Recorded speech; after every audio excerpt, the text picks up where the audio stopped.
In February of 1974, a struggling science fiction writer in Fullerton, California, opened his door to a delivery girl wearing a necklace with a Christian fish symbol on it, and something inside his mind broke open.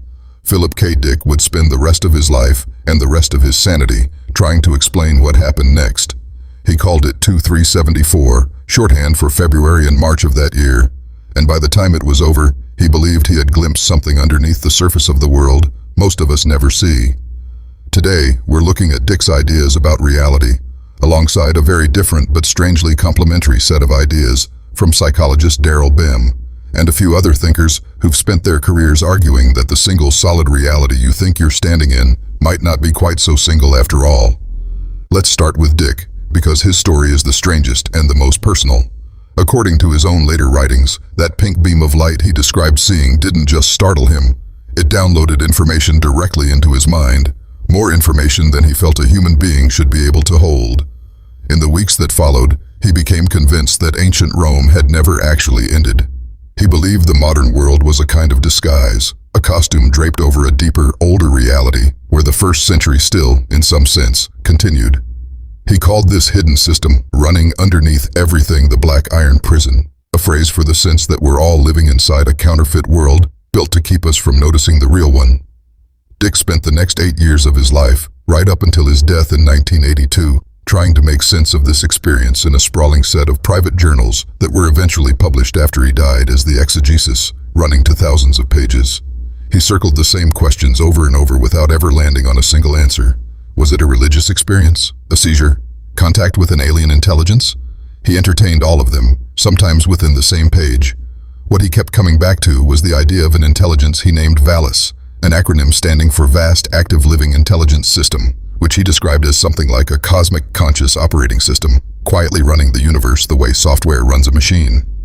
One of Dick's stranger, more specific ideas was something he called orthogonal time, the notion that time doesn't only move forward the way we assume it does, but can also move sideways, shifting between overlapping versions of reality, the way a film reel might contain multiple tracks layered on top of each other.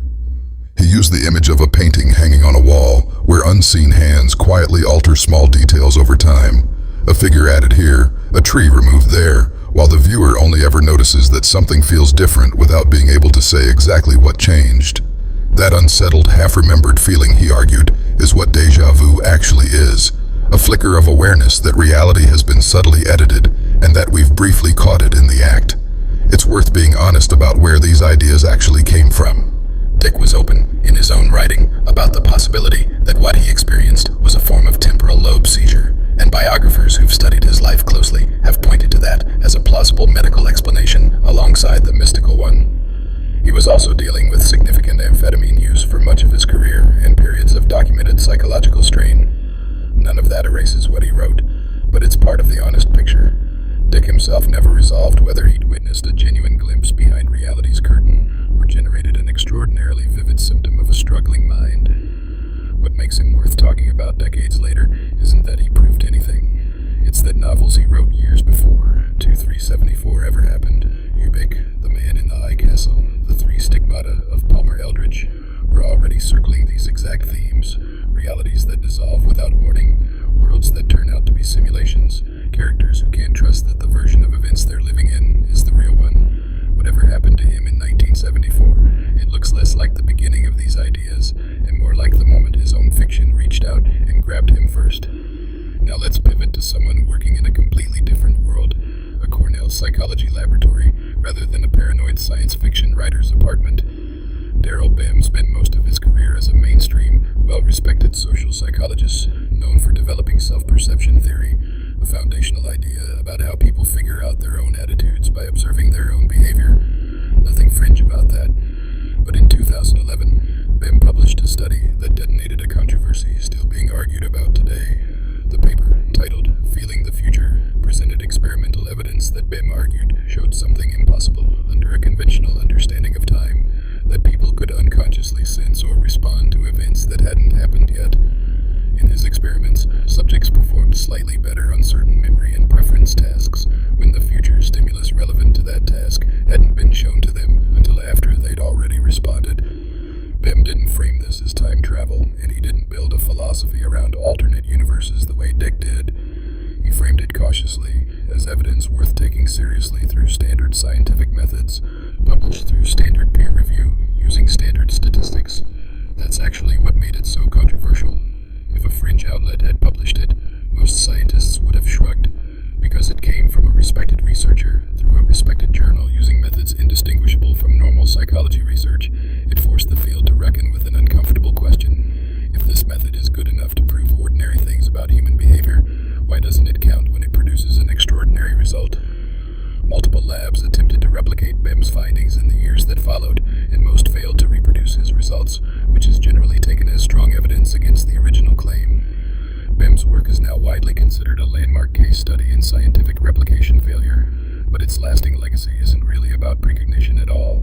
It's about exposing how fragile the standard statistical tools of psychology actually were, tools used constantly on far less startling claims without anyone questioning them nearly as hard. Bem and Dick approached the same unsettling territory from opposite directions. Dick started from a personal mystical experience and tried to build an entire cosmology to explain it.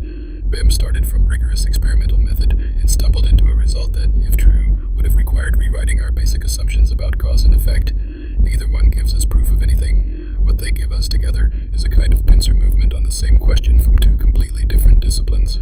Art and science both circling the same wall, wondering what's on the other side. They're not alone in that. Long before either of them, the sociologist Alfred Schutz developed what's formally known as multiple reality theory, arguing that human beings don't actually live inside one single unified reality at all. Instead, according to Schutz, we move fluidly through several distinct realities throughout an ordinary day. The reality of practical daily life, the reality of dreams, the reality of imagination, the reality of intense focused work, each governed by its own internal logic, its own rules for what counts as reasonable or strange.